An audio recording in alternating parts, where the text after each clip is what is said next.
আমি ফজর পড়ে বাসায় ফিরছিলাম শীতের সকালে। দুটি বিড়াল ছানা রাস্তায় ঠান্ডায় কাতরাচ্ছিল।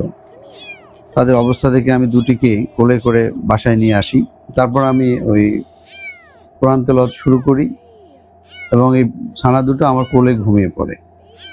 তো সেদিন থেকে ছানা দুটো আমি আমার বাসাতেই লালন পালন করি। ইতিমধ্যে একটি ছানা নিহত হয়েছে, কুকুর তাকে আক্রমণ করেছিল, সে নিহত হয়েছে। আর একটি আছে, সেটা এই এত বড় হয়েছে, সে এখন ম্যাচিউরড হয়েছে আর কি।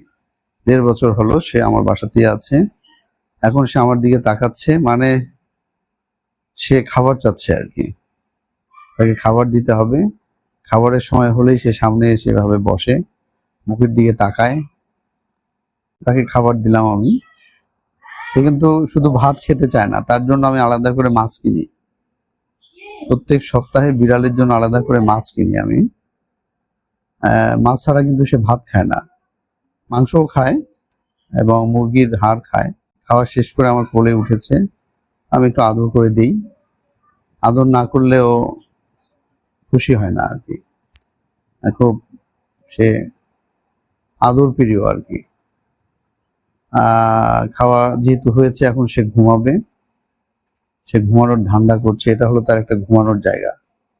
আমার বাসার সবগুলো জায়গাতেই সে ঘুমায়। তবে একটা বিষয়, সে কিন্তু কোথাও পায়খানা করে না, প্রস্রাব করে না।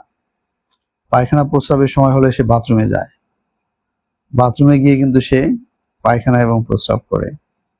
এখন সে তার শরীরটা পরিষ্কার করছে, কিন্তু যাতে এই যে জায়নামাজের উপরে সে শুয়ে আছে, এটা ভাবার কোনো কারণ নেই যে তার পায়ে নোংরা আছে। নোংরা থাকার কোনো সুযোগ নেই।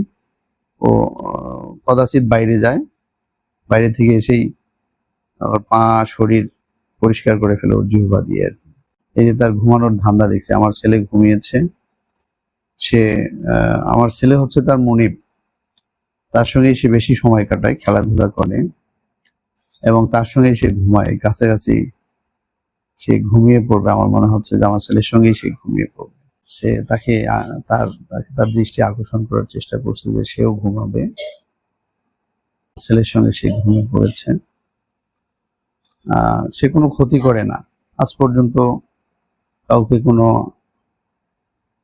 আছর দেয়নি বা আশ্রয়নি।